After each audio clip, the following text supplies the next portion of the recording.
uçlar uçuyor. Şılangı. Mebel uchun nasibsiz.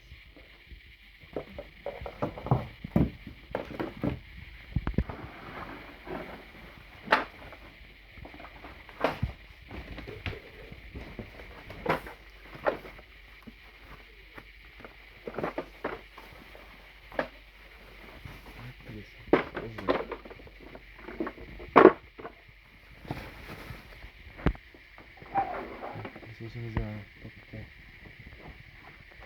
Şunları tortiladi tutqamiz.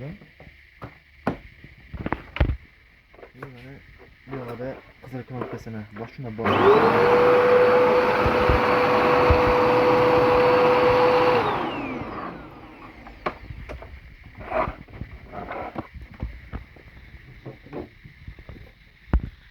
tushgan tiqamiz. Keyin ikkita bolti bor.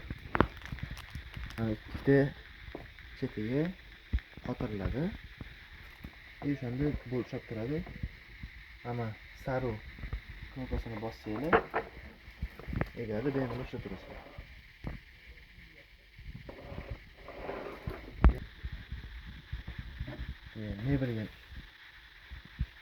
Mebel oralariga qo'l sig'maydigan joyligi uchun tezroq yetkazsa mebel uchun yanada nasibga. O'zini shlanga deligi bo'ladi bu. Bu yoq tarafini orqasiga chiqamiz. Bu yog'ida nima qilib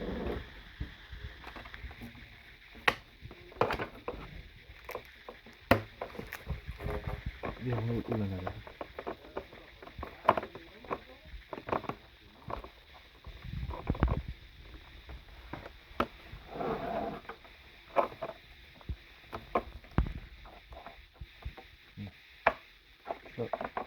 Turib bir marta burilib qo'yadi.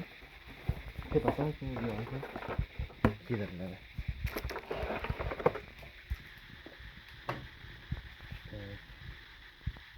30 mochi bo'lsa-yu, shunisini yechib turib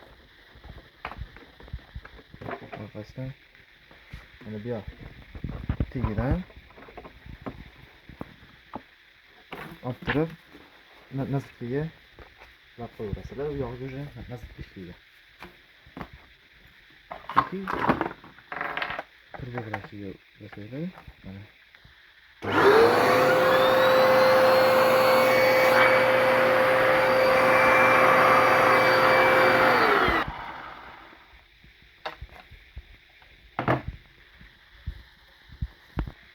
musul yig'idan o'tishga namoz qilinadi.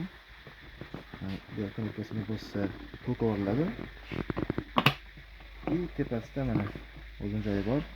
Tepaga qilsa buni. Bu yoqda o'sha gubkasini shu vaqt bilan yuvib, quritib qo'yib qo'yasiz joyiga. Keyin buni ushlab turib, ikkita burasa o'zi ochiladi bo'lsa, yana vaqt bilan ichlarini yuvib, tozalab, yana qo'yib qo'yasiz joyiga. Buni joyiga qo'yib turib, to'g'ri bo'ldi. Yoqib o'chirish. Prizosi ishlayotgan holatda bu yerda gilammi, qalin yoki tarkibga o'tkazadigan rejimlari bor. Teparoq bo'ldi hozir. Bu yerda pastroqga tushaveradi.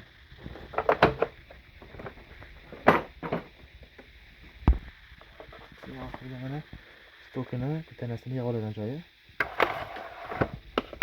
Oyog'i orqasida yig'iladi.